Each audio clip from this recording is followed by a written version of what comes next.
பிரியமானவர்களே, ஆண்டவராகிய இயேசு கிறிஸ்துவின் நாமத்தினாலே உங்களை வாழ்த்துகிறேன். இந்த நாளிலும் நம்முடைய தியானத்திற்காக சங்கீதங்களின் புஸ்தகம் 121 சங்கீதம் 2வது வசனத்தை நான் வாசிக்கிறேன். வானத்தையும் பூமியையும் உண்டாக்கின கர்த்தரிடத்திலிருந்து எனக்கு ஒத்தாசை வரும்.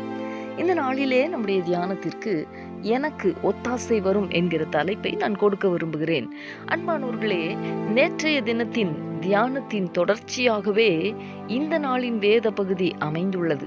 நேற்றைய நாளிலே நாம் எப்பொழுது விடியும் என்கிற தலைப்பிலே தியானித்தோம் அல்லவா?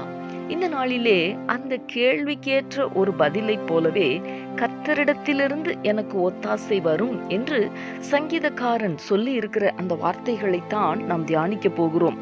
அன்பரே, சங்கீதக்காரன் கர்த்தரிடத்திலிருந்து எனக்கு ஒத்தாசை வரும் என்று ஆணித்தரமாக தன்னுடைய நம்பிக்கையை வெளிப்படுத்தி இருக்கிறதை நாம் பார்க்க முடிகிறது. நம்முடைய ஆண்டவர் யார்? அவர் வானத்தையும் பூமியையும் உண்டாக்கினவர். அவரால் செய்ய முடியாத அதிசயமான காரியம் என்று ஒன்றுமே இல்லை. ஆம், அவரால் எல்லாமே ஆகும். நம்மால் ஆராய்ந்து பார்க்க முடியாத பெரிய காரியங்களையும் நாம் எண்ணி முடியாத அதிசயங்களையும் அவர் செய்ய வல்லவர்.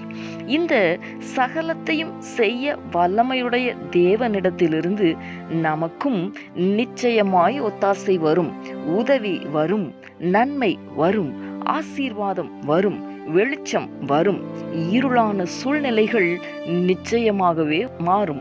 அன்பானவர்களே, இந்த கர்த்தரிடத்திலிருந்து எனக்கு ஒத்தாசை வரும் என்பதை விசுவாசித்தவர்களாய் நாம் ஜெபிக்கலாமா? எங்களை நேசிக்கிற எங்கள் அன்பின் பரலோக தகப்பனே, ஆசீர்வாதமான இந்த நாளுக்காக உமக்கு நாங்கள் நன்றி செலுத்துகிறோம்.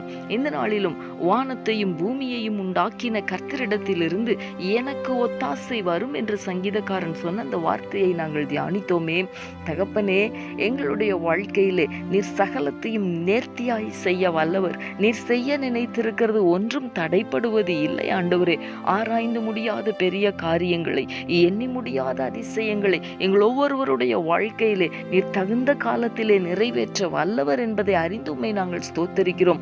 ஆண்டவரே, சர்வ வல்லமையுள்ள ஒரு தேவனிடத்திலிருந்து எங்களுக்கு ஒத்தாசை வரும் என்று இந்த நாளிலே எங்களோடு கூட நீர் பேசி இருக்கிற உம்முடைய வார்த்தைக்காய் உமக்கு நாங்கள் நன்றி செலுத்துகிறோம். தொடர்ந்து உம்முடைய சமூகத்திலிருந்து நாங்கள் ஒத்தாசையை எதிர்பார்க்கிறோம். அதை பெற்றுக்கொண்டு உம்முடைய நாமத்தை மகிமைப்படுத்த கிருபை தாரும், பலன் தாரும். நீர் அப்படி செய்ய போகிறதற்காக உமக்கு ஸ்தோத்திரம். இயேசு கிறிஸ்துவின் நாமத்தில் வேண்டிக் கொள்கிறோம் நல்ல பிதாவே. ஆமேன், ஆமேன்.